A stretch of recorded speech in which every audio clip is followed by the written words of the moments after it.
हम विषय चिंतन कर रहे हैं, प्रपंच कर रहे हैं, बोले रसना कटो जवान रटो। और नहीं बोल सकते, प्रपंच बोलेंगे बस, रसना कटो ये शब्द वहां नहीं आते। पहले हम आपको छूट देते, भक्त चरित्र, भगवान की चरित्र, नाम कीर्तन मंत्र जो भी चाहो, संसार का चिंतन मत होने देना, पहले ये पकड़ो, फिर आगे चल करके जब पवित्र हृदय होगा तब ये निष्ठा आती। रसना कटो जवन रटो, निरखियर फुटो नयन। मान लो संसार का चिंतन नहीं करने देना है इसको, आप जैसे बने वैसे करो भागवती चिंतन, कोई नाम ले लो, कोई मंत्र ले लो, तुम्हें जो प्रिय लगे, हम छूट देते हैं। ये नहीं करें कि रसना कटो जवन रटो, ये बाद की बात है। हमें पहले इसका संसार चिंतन रोकना है। कैसे छूटेगा, कैसे छूटेगा, हमें यह पकड़ना, नहीं तो निष्ठा की बात। जो हरि नाम जगत त्रिशिरोमणि वंश बिना कबहु, हरिवंश बोलेंगे नहीं, हरि बोलना नहीं है, हरि बोलना नहीं, क्योंकि जो हरिनाम जगत त्रिशिरोमणि वंश बिना, हरिवंश बोलना नहीं है क्योंकि प्रपंच में रति। तो क्या करो, जो तुम्हें प्रिय लगे पहले उसे पकड़ो। ये हम अंदर की बात करें, प्रवचन की बात नहीं कह रहे। मन को फंसाना है हमें, राम कृष्ण हरि जहां लगे इसको लगा, पहले इसको फंसाओ, संसार का चिंतन न होने दे। गीता भागवत भक्त चरित्र कुछ भी कहीं भी इसे फंसाओ, पहले संसार का चिंतन न होने दो, फिर लाओ इसको घुमा के निकुंज वाटिका में, फिर तो भागेगा ही नहीं, फिर नहीं भागेगा। अब सीधे निकुंज वाटिका में किसी महाभाग्यशाली गुरु आश्रित का लगेगा, अन्यथा बहुत प्रपंची मन है, आप आश्रय इधर का लोगे, प्रपंच का चिंतन करोगे, बात बनेगी। चिंतन छोड़ना है हमें, जैसे बने तैसे संसार का चिंतन छूट जाए तो हम विजय को प्राप्त होंगे। ध्यान दीजिए, इस परमात्म तत्व को वही प्राप्त कर पाता है जिसका राग बीत गया है, खत्म हो गया है, वैराग्यवान। ज्यादा परिश्रम नहीं है वैराग्य में, विवेक नहीं होने के कारण हम वैराग्य नहीं धारण कर पाते। हम बाहरी बातों को वैराग्य ले लेते हैं, ऐसा कपड़ा बदल लेना या कपड़ा ना पहनना या लौकी का कमंडल, मिट्टी का पात्र, तो हम अपने को वैरागी। बात यहां नहीं रुकेगी, वैराग्य का इतना ही मतलब, ये भी एक बाह्य अंग है वैराग्य का, पर वैराग्य का सच्चा स्वरूप है वीतरागा। कहीं कुछ भी अच्छा नहीं लग रहा, कोई भी सुख आकर्षित नहीं कर रहा, लोक लोकांतर की प्रतिष्ठा, मान, सुख, ऐश्वर्य, व्यक्ति, कुछ अच्छा नहीं, राग खत्म हो गया। ऐसा उस अक्षर ब्रह्म को, अविनाशी तत्व को जान पाता है। जगते भयो फेरे बैरागी, जैसी हरिवंश प्रपंच बंच सब ये काल ब्याल को खायो। हालत यह है कि जैसे सांप ने मेढक को पकड़ रखा और मेढक सामने पतिंगा को, कीड़े को पकड़ना चाहता है, उसे यह पता नहीं कि मैं खुद किसी का कवल बन चुका हूं, वो एक झटके में मुझे अपने पेट में ले जाएगा। ऐसे ही हम सब हैं, काल के द्वारा ग्रसित है, काल ने हमें पकड़ रखा है, पर हम भोग भोगना चाहते हैं, हम नाना प्रकार की मान प्रतिष्ठा पाना चाहिए, ये पता नहीं एक झटके में हमारा अस्तित्व ही खत्म हो जाएगा। जिनके अंतःकरण में किसी भी व्यक्ति, वस्तु, स्थान, पद, प्रतिष्ठा का राग ही नहीं रह गया है, उसे कहते हैं वैराग्यवान। वीतरागाः, राग ही नहीं है। जिनका अंतःकरण निष्पाप निर्मल हो चुका है, जिनके हृदय में केवल भगवत प्राप्ति की उत्कट लालसा जागृत हो गई है, ऐसा साधन संपन्न उपासक परमात्म तत्व में प्रवेश पाता है। अध्यात्म मार्ग की ऊंचाई पर वो स्थित हो जाता है। यदि छंतो ब्रह्मचर्यम चरंती, जिनकी इच्छा एकमात्र भगवत प्राप्ति की है, यदि छंतो, उनको क्या करना होगा, ब्रह्मचर्यम चरंती, ब्रह्मचर्य का पालन करना होगा। प्रत्येक इंद्रियों का निर्विषय हो जाना वास्तविक ब्रह्मचर्य है। केवल जनेन्द्रिय से ही ब्रह्मचर्य को नहीं लेते, हमारी प्रत्येक इंद्रिय भोगों से रहित होकर भगवत अनुराग में, नेत्र प्रभु को देखना चाहते हैं, त्वगेंद्रिय प्रभु को स्पर्श करना चाहती है, घ्राणेन्द्रिय प्रभु के श्री अंग की गंध पाना चाहती है, श्रवणेन्द्रिय प्रभु के वचन सुनना चाहती है।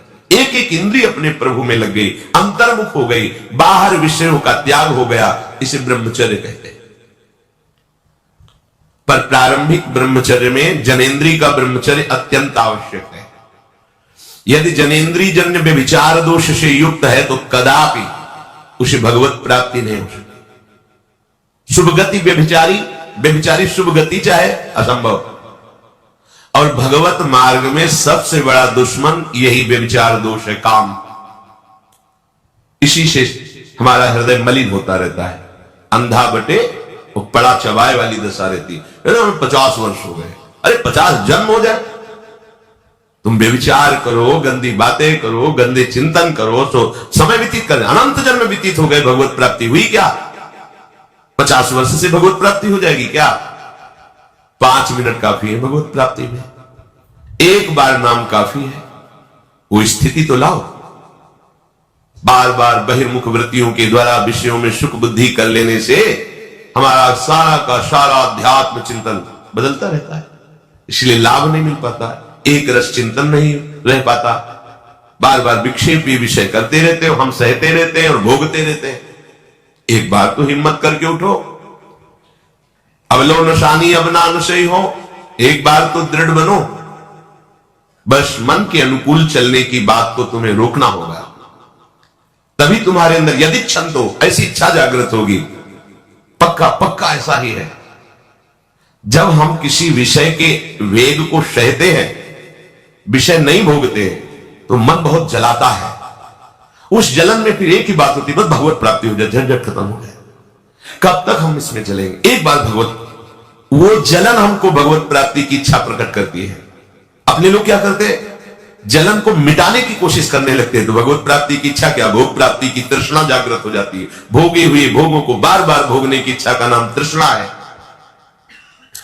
बाहर और भीतर से कोई सहयोगी नहीं, जल रहा है उपासक, तब रास्ता निकलता है भगवत प्राप्ति का, तब इच्छा प्रकट होती। अब नहीं, बहुत जल लिया, अब तो केवल प्रियाजू के समीप जाना है, अब तो प्रभु के सानिध्य में रहना है, नहीं इन भोगों की जलन में जलना है। पर यहां तक पहुंचने के लिए जलना होगा, तभी लिखा है सहित सहित बाढ़ भगति तास तितिक्षस्व भारत, क्योंकि आगमा पाइनो अनित्यास, ये नाशवान काम क्रोध आदि तुम्हें प्रेरित करेंगे, तुम इनके वेगों को सह जाओ। ये स्थायी नहीं है, आगमा पाइनो है, आने जाने वाले हैं, और ये सहन करने से नष्ट होते हैं, भोगने से बढ़ते हैं। यदि छंदो, अगर भगवत प्राप्ति की इच्छा है तो ब्रह्मचर्यम चरंती, ब्रह्मचर्य का पालन करना ही होगा, इसमें कोई गुंजाइश नहीं, क्योंकि आप चल ही नहीं सकते। ध्यान से सुन लो, ये मनोरंजन का मार्ग नहीं है, इसमें मन ही मार तनहारिक वृंदावन में गाज, इसमें मन मारना होगा। प्रायः ये मन को दुलार करने वाले लोग कभी भाग्य से सत्संग में भी आ जाते हैं, कभी श्री विग्रह के दर्शन करने भी मंदिर पहुंच जाते हैं, कभी तीर्थ याटन भी करते हैं, पर इनका कोई लक्ष्य नहीं होता। हाँ, सुन लिया सत्संग, बढ़िया है, लक्ष्य नहीं होता। यहां लक्ष्य वालों की बात हो रही। यदि क्षम तो, यदि तुम्हारी ऐसी इच्छा जागृत हो रही किसी जन्म में भगवत प्राप्ति करनी, तो ब्रह्मचर्यम चरंती, आप सच्ची मानिए, जिसके निकालने में तुमको सुख की अनुभूति हो रही, उसको रोकने में कितनी सुख की अनुभूति होगी।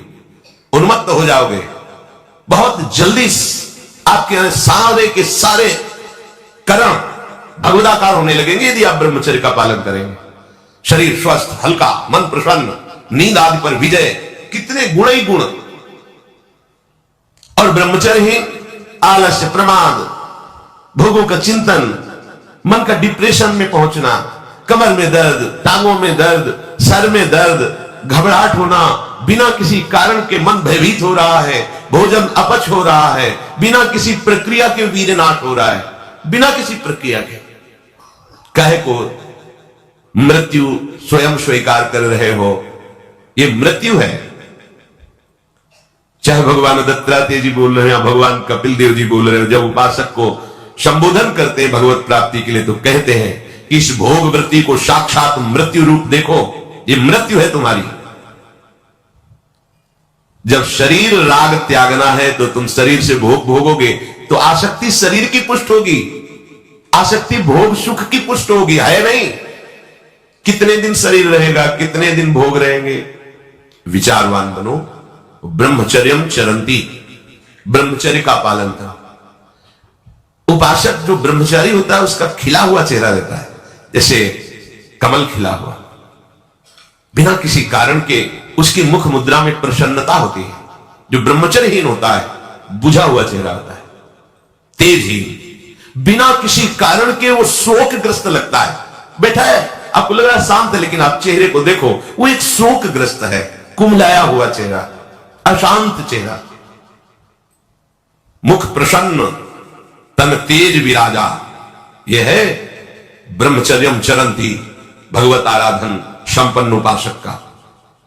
जैसे आग में पैर रखते हुए कोई चले तो कैसे चलेगा, ऐसे ही ब्रह्मचारी की पहचान है। इतनी स्फूर्ति उसके अंदर होती, जैसे आग में चलने वाला पूरा पैर नहीं रख पाएगा, अगला कदम रख देगा क्योंकि ताप लग रहा है, ऐसे उसकी स्फूर्ति होती पैरों। उसकी आंखें एकाग्र रहती है, चंचलता इधर उधर या बार बार झपकना, यह विषयी पुरुष का लक्षण है। बार बार पलक झपकना, यह विषयी पुरुष का लक्षण है। इधर उधर ताक झांक, चंचलता, ऐसा बैठे तिनका तोड़ रहा है, पैर हिला, ये सब विषयी पुरुष के लक्षण है। ये तो बिल्कुल साधारण स्पष्ट दिखाई देता है आदमी विषयी है या ब्रह्मचारी है, एक सेकंड में लक्षण होते हैं। आपको जब भगवत मार्ग का अवसर मिला है तो गृहस्थ हो, संतान हो गई, ब्रह्मचर्य से रहो। नहीं चाहिए संतान तो भ्रूण हत्या, गर्भ हत्या जैसे महापाप करने की क्या जरूरत है। उसी वीर से संतान उत्पन्न होती है जिसको आप नष्ट कर रहे हो, जिसको आप ऐसे पानी में बहा रहे हो, व्यर्थ फेंक रहे हो, तो उसको भ्रूण हत्या का पाप लग रहा है, तो तुमको पुण्य लग रहा है, वीरपात कर रहे हो तुम्हें भी वही हत्या लग रही है, क्योंकि उसमें वही जीवात्मा है जो मां के गर्भ में जाके बालक रूप धारण कर लेती है, उसको तुम नष्ट कर रहे हो। और बुद्धि भ्रष्ट हो गई है, समझ में नहीं आता, व्यर्थ में वीरपात करते हो, व्यर्थ में। तुम्हारा भजन बनेगा, तुम अध्यात्म के योगी बनोगे, मजाक है अध्यात्म का मार्ग। होश में हो जाओ, ये मन के दुलार को बंद करो। जब तक इच्छा ही नहीं भगवत प्राप्ति की, तो फिर तुम कैसे भगवत प्राप्ति कर पाओगे? भगवत प्राप्ति की इच्छा कैसे होगी जब तुम्हारी इस तरह से निंदनीय वृत्तियां हैं? इंद्रियों को दुलार कर रहे हो, मन को दुलार कर रहे हो, भगवत प्राप्ति चाहते हो, आचरण नीच और चाहते हो उच्च पदवी। सावधान हो जाओ। देखो, बड़ी अंदर की बात है कि आप लोग दिन भर साधन करते हैं, लेकिन जब आप शयन करते हैं तो आप सावधान हो जाते हैं। बस वहां आपको समझना है, शयन का समय आप अंतिम समय समझो। उस समय इधर उधर देखो मत, इधर उधर चिंतन मत करो। बहुत सूक्ष्म बात है। आपकी रात पवित्र जाएगी, आपकी रात भजन में जाएगी, और आपकी रात प्रकाश में होगी, अंधकार में नहीं होगी। और ये गुरु कृपा से प्रारंभ में ही बात डाल दी गई थी कि सोने के समय जरूर बैठना है, शयन करने के पहले हमें बैठना है। कुछ बातें डिलीट करनी है, कुछ बातें पुनः स्थापित करनी है। बैठकर हमें अपनी दिनचर्या पर दृष्टि डालनी है, आज गलती क्या हुई। ये प्रारंभ में ही गुरुदेव भगवान संन्यास मार्ग में जिन्होंने हमें नैष्ठिक ब्रह्मचर्य का उपदेश किया, तो उन्होंने ये बात डाल दी थी कि आपकी दिनचर्या कैसी हुई, आपको रोज जांचना है। उनमें से जो गलती हुई वो अपने दिमाग में बैठाना है। जो बातें आपके साधन के विरुद्ध है उनको नष्ट करना है। उनका नष्ट करना मतलब उनको स्वीकार ना करना होता है। जो गलती हुई आगे से ना हो, क्यों हुई ऐसा समझो।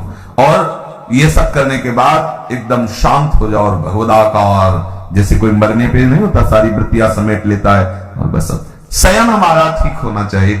अपने लोगों से कुछ गलतियां हो रही हैं।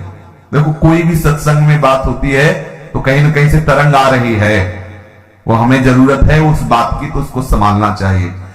अगर आप एकाग्रता पूर्वक सत्संग सुनेंगे तो आपको कभी प्रश्न नहीं करना पड़ेगा। आज अगर प्रश्न उठ रहा हो तो सुनते रहना, एक दो दिन में उत्तर आ जाएगा आपके पास। वो तरंग आएगी, वो आपसे वही प्रसंग हटके आ जाएगा, एकदम प्रसंग से हटकर वो बात आ जाएगी। ये तरंग आकर के बुलवा देगी, क्योंकि सर्वांतर्यामी गुरुदेव आपके भी हृदय में ईश्वर भी है, तो वही बुलवा देंगे। कुछ साधक क्या करते हैं, प्रमाद स्थिति करते हैं कि जैसे दिन भर सेवा परिचर्या या जो भी गृहस्थ हो या विरक्त हो, अब रात्रि के समय वो समझते हैं कि अब सोने जाना है, थोड़ी देर मनोरंजन कर लेते हैं।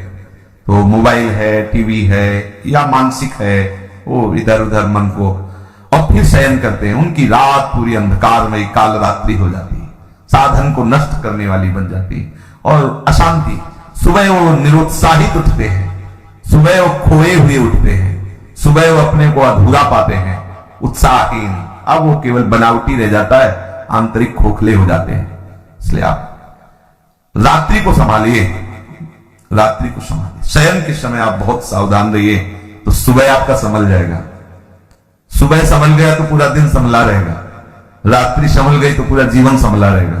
बहुत ही एकांतिक वार्ता है। आप शयन के समय कभी मोबाइल मत चलाइए, क्योंकि मोबाइल एक ऐसी वस्तु है जो पूरे विश्व ब्रह्मांड को अपने में समाये हुए है। वो गूगल क्या कहते हैं, जो भी सर्च करो सब उपस्थित कर देता है। बलिहारी ऐसी सिद्धि तो महात्माओं में भी कभी कभी नहीं होती थी जैसी सिद्धि मोबाइल में है। नहीं, सर्च करो, हर विषय लो। महात्मा भी है तो एक सब विषय का थोड़ी वो सिद्ध होता है, वो तो भगवत विषय का सिद्ध होता है। और जो मोबाइल है वो हर विषय का सिद्ध है। आप किधर भी सर्च बोले राधा कृपा तो राधा कृपा कटाक्ष से शुरू कर देगा, और वहां से सत्संग तो राधा के कुंज से सत्संग शुरू कर देगा। और कुछ भी तो और कुछ भी शुरू कर, जो चाहो। हाँ, हरि कृपा का दुर्लभ नहीं तो मोबाइल कृपा का दुर्लभ नहीं, जो चाहो सब। अब साधक तो वैसे ही, जो साधक का मन है वैसे ही मतलब तूफान समझो। अब उसको एकांत मिला, शयन, दरवाजा बंद, बोले अब तो भजन करते हुए डूबना है, वो डूब गए। मोबाइल बहुत बड़ा सहयोगी भी है।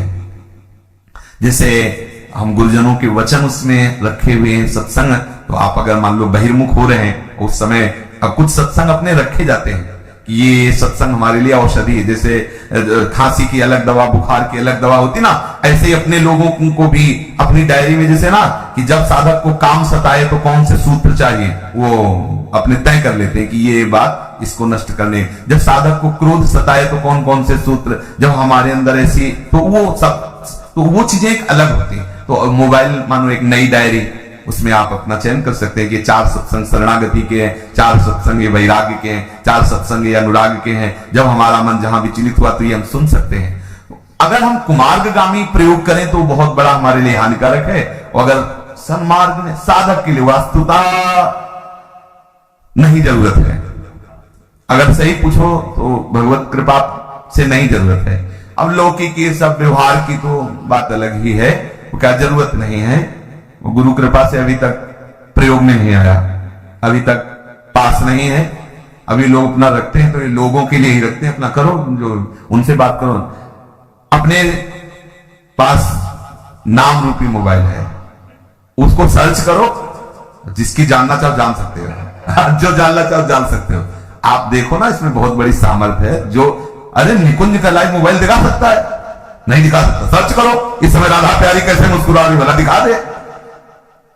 राधा प्यारी कैसे, ये राधा नाम सर्च करो, आपको दिखा देंगे। राधा राधा राधा राधा राधा डूबो। भाई ये शयन के समय कुछ साधक गड़बड़ी करते हैं, चाहे गृहस्थ हो चाहे विरक्त हो। आपके पास मोबाइल है, आपके कमरे में टीवी लगी हुई है, मान लो आप गृहस्थ हो, आप ऐसा सब, तो आप शयन को संभाल लीजिए। शयन में गंदी बात नहीं होनी चाहिए, गंदे दृश्य नहीं होने चाहिए। ये जो गृहस्थी में संतान उत्पत्ति की भी बात है, वो एक संयम से है, शास्त्र संयम से है। वो केवल भगवत आराधना मात्र है, अपनी वासनाओं की पूर्ति के लिए नहीं। वासनाओं की पूर्ति के लिए कहीं भी कोई बात नहीं शास्त्र आज्ञा करता, अपनी आराधना की पूर्ति के लिए है। ये भी एक आराधना है गृहस्थ धर्म में, वो अपने संतान उत्पत्ति करके पितृ आदि की तृप्ति के वो व्यवहार बकाया शुद्ध परमार्थ में भगवत चरणारविंद की आसक्ति प्रधान जीवन होना चाहिए, चाहे वो गृहस्थ हो चाहे विरक्त हो। तो हम खुद जानते हैं कि हमारा मन किधर जा रहा है, हमसे क्या करवा रहा है। ये प्रार्थना है सब साधकों से, विनम्र प्रार्थना है कि आप अगर एकांत में ऐसा कुछ दृश्य देखते हो, ऐसा कुछ करते हो, तो आप ना करें। ये नियम ले लीजिए कि मोबाइल जब शयन करने जा रहे हो तो उसके पहले ही उसका स्विच ऑफ कर दीजिए। ज्यादा बातचीत भी किसी से मत रखिए, जितनी आवश्यकता है। तो ये यंत्र है, बस 2 शब्दों का उत्तर हाँ ना या कोई बात है। कुछ लोग ऐसे होते हैं कि वो घंटों ऐसे ही लगाए रहते हैं। साधक कैसे बात करेगा इतनी देर, कैसे बात कर सकता है? उसका तो चिंतन छूटेगा। हाँ ना में उत्तर दे लो, चलो कोई अगर व्यवहार के लिए आपके पास यंत्र है, लेकिन किसी किसी को देखते थे चिपके रहते हैं इसमें मोबाइल में। हाँ, और क्या ये है, छोड़, नाम जप कर, भगवत चिंतन कर, लीला कथा में डूब, ये क्या और उसमें लगे हुए हैं। हाँ, सावधान रहिए इन यंत्रों से, जितना हमें आवश्यक हो। वैसे बिल्कुल आवश्यक नहीं है, लेकिन आवश्यक हो। आप दूर देश में रहते हैं, दूर रहते हैं, भगवत कथा आदि के लिए नाम न छूटे।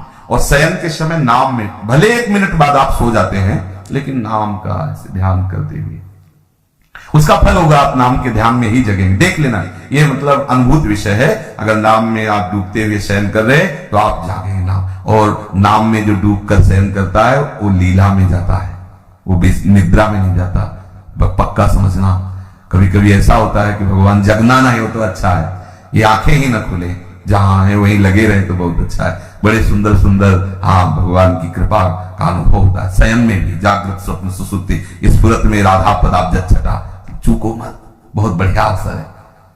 अगर आप इन बातों को ध्यान देकर सुनेंगे तो ये हृदय की बातें हम कहते हैं। मतलब देखो, एक होता है कि हम इस श्लोक बोले और इस श्लोक का अर्थ होता है भैया चले हमारा 2 घंटे का समय, हमारा केवल यही उद्देश्य है आप सुलझ जाओ, हम आप सुलझ करके अपने प्रभु के मार्ग में सच्चाई से चले, सच्चाई से प्रभु को पुकारें और ये जीवन लाडली लाल के चरणों में अर्पित हो जाए। इतने उद्देश्य, अपने लोग ना विद्वान है और ना अपनी कोई दिनचर्या में हो है कि भाई प्रवचन करना है, अपने हृदय की बातें आपस में कर लेते हैं और सुलझ जाते हैं और प्रिया प्रीतम तक चलते हैं। बस बात इतनी है, यहाँ की जो चर्चा है ना, बस वो इतनी है कि हम आपस में समझें कि हमारी गलतियां कहां हो रही हैं, हमारे भजन में त्रुटि कहां हो रही, हमारा भजन का जो प्रभाव है वो हम पे लागू क्यों नहीं हो रहा है। हम सावधानी पूर्वक अगर चले तो बहुत जल्दी हम परमानंद में डूब जाएंगे। ये जहां जहां हमारा मन जा रहा है वहां से हटाना होगा, हमें प्रिया प्रीतम के नाम बल से प्रिया प्रीतम में लगाना होगा। तो एक दिन ऐसा आएगा कि लग जाएगा, और जब लग जाएगा तो हटेगा नहीं। श्री राधा वल्लभ लाल की। निद्रा, ये सोने के सुख में नहीं जीवन बर्बाद करना चाहिए। एक नियत समय रखो सोने का, अभ्यास कर लोगे, बिल्कुल बिना अलार्म बजे आपकी नींद खत्म हो जाएगी। अभ्यास बहुत बड़ी सामर्थ्य है, बहुत बड़ी।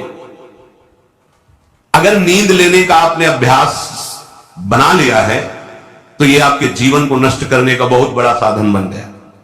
कुछ लोगों को सोने में सुख मिलता है कि सोते रहो। भैया कमाने आए हो, बड़ी मुश्किल से पास बना है इस भारत भूमि में तुम्हारे जन्म हुआ, मनुष्य योनि में, कुछ दिन के बाद ये सब खींच लिया जाएगा। सोने में समय क्यों बर्बाद कर रहे हो? कमाओ, सदाचरण करो, समाज को सुख पहुंचाओ, नाम जप करो, बड़े बुजुर्गों को सुख पहुंचाओ, किसी को दुख ना पहुंचाओ, ये कमाई कर लो। कमाई करने आएगा तुम्हारा कुछ नहीं, कुछ नहीं, न था न है न रहेगा। होश में तुम्हें जो पद मिला है, जो सामग्री मिली, जो जीवन मिला है, लगा दो पर सुख में और निरंतर भजन करते हुए जीवन मुक्त हो जाओ। क्योंकि स्वसुख में पाप बने हैं तो तत्सुख में समस्त पापों पर विजय प्राप्त कर लो। पर समझ नहीं आता। हर समय हमें सावधान रहना। एक समय नींद को देना है, उचित दे लो, क्योंकि आप साधक हो, उचित दे लो। इसके बाद इससे शत्रु की तरह बर्ताव करो। अभ्यास बहुत बड़ी ताकत है, बहुत बड़ी ताकत। ये कोई सिद्धि नहीं, अभ्यास। आपने यदि अभ्यास किया है, नींद का आदर किया है, तो आप ऐसे भी हैं। साधकों के सामने बताया था कि मुझे बस भोजन पवा दो तो मैं सो जाऊंगा, फिर भोजन पाऊंगा, फिर सो जाऊंगा। मेरा अभ्यास इतना दृढ़ है। धन्य है आपका जीवन जो ऐसा अभ्यास सिद्ध कर लिया है। अरे बर्बाद करने के लिए सोना थोड़ी है। तो यहां कह रहे हैं अति निद्रा, उचित निद्रा आवश्यक है। जब तक शरीर भाव में साधना हो रही तो जरूरी है। और ईर्ष्या, दूसरे की बढ़ोतरी देखकर जो ईर्ष्या होती है, जो जलन होती है, ये उपासक को उपासना में बढ़ने नहीं देते। इसको संभालिए। एक ही उपाय है, जिस पे ईर्ष्या हो भगवत भाव कर लो। प्रभु मैं आपको जान नहीं पा रहा हूं, फिर भी मेरे अंदर में आपके ही प्रति है, क्योंकि आपके हैं ना। प्रभु मेरा सुधार कर दो, बहुत जल्दी सुधार हो जाएगा। मोह, भले परिवार में रह रहे हो पर इतनी तो बात समझ लो, ना वो तुम्हारे हैं ना तुम उनके हो। ये तुम्हें समझ में भले ना हो पर डाल लो।